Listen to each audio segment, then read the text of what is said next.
So the other mindset that I find really separates the good from the great is their effort and their desire to actually perform.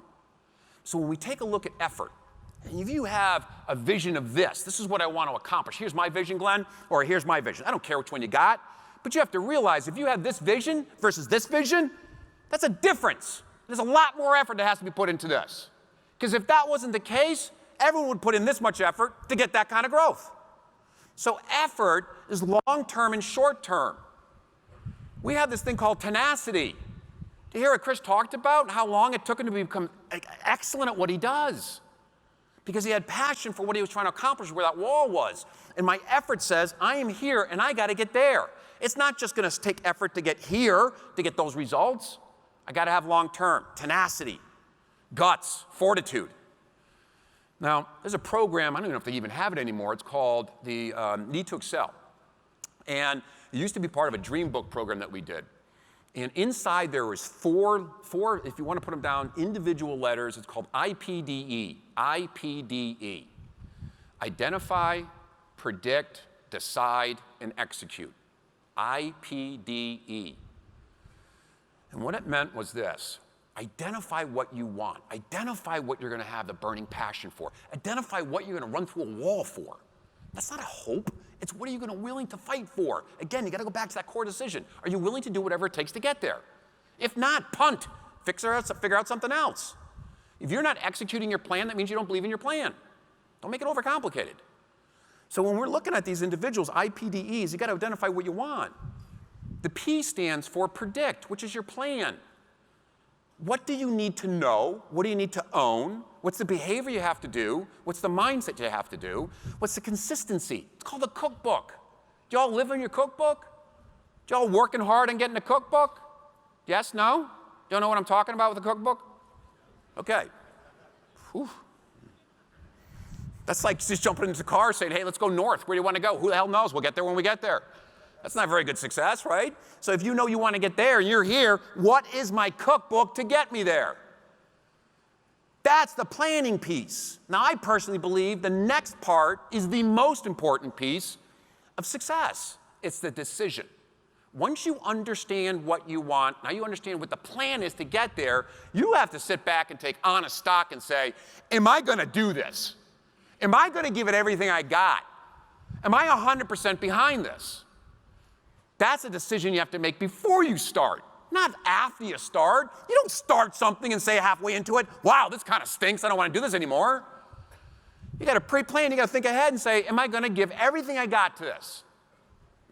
And if the answer is yes, now it's time for execution. There's a reason when you look in your mirror when you're driving, your rearview mirror is a third of the size visually is your front.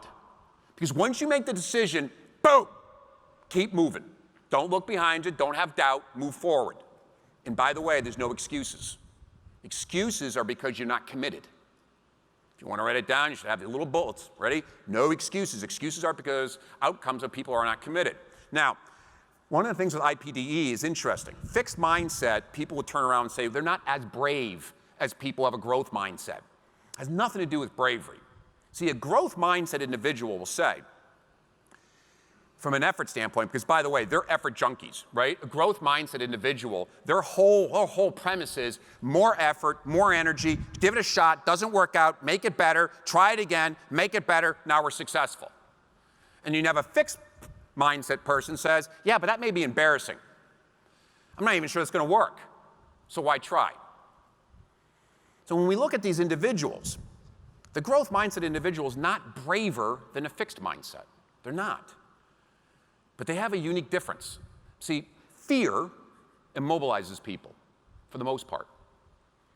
So if you have fear about doing something, it immobilizes you. The only way to break immobilization is action.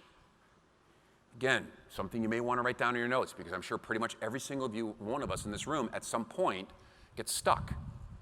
Action breaks paralysis. Always has, always will.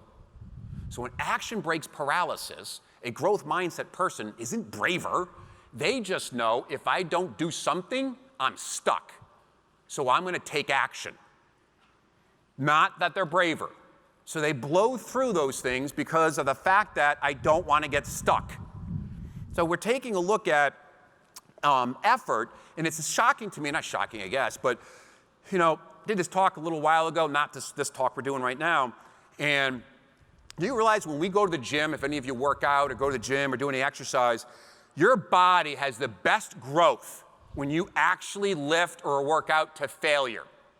Not work out till you get a little sweat, not work out till it hurts a little bit. That's just getting to first base. You get your greatest growth when you fail. Your muscles rip apart and they grow, and that's how you get strength. You realize the same thing happens when you put a lot of effort in inside your brain, inside your heart. All your neurons are popping, they're going crazy. And as those neurons are popping like that and going crazy, what happens? You grow. So from where you sit, are you the kind of person that takes the stairs, or are you the kind of person that takes the escalator? See, the person who takes the stairs, they feel the burn. They feel like they're alive. They feel the muscles working as they run up the stairs. So you take a look at your notes. Are you someone who's putting in enough effort? Are you someone who's actually pushing yourself? Do you look to have that feeling inside yourself when you've worked a really hard day on the right stuff? Or are you actually saying to yourself, yeah, I did enough today? Enough is awful. What you should be doing is what you're supposed to do.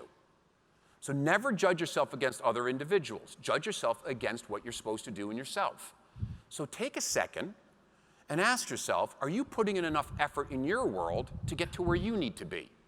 Because individuals that have the mindset of a winner, they understand they have to pay the ferryman. And it's not just a one single hit. Some of these individuals now that are younger, they work at a job for literally 30, 60, 90 days and like, this is hard, I'm out. Really? Is that how it works? So are you putting enough time and energy in? Or have you kind of climbed to a plateau that now you're in a comfort zone mentally? Maybe you're making good money, and you know that if I put in more effort, I could make more, I could be more successful. But now you're saying to yourself, but why? Is it really worth it? So now what's happening is you're changing your motivation to grow to protect the campground that you built. Nice house, nice cars, nice boat, nice vacations. Why screw this up? But you can still climb. So are you camping, or are you pushing yourself to have the right number of effort, the right amount of effort to grow?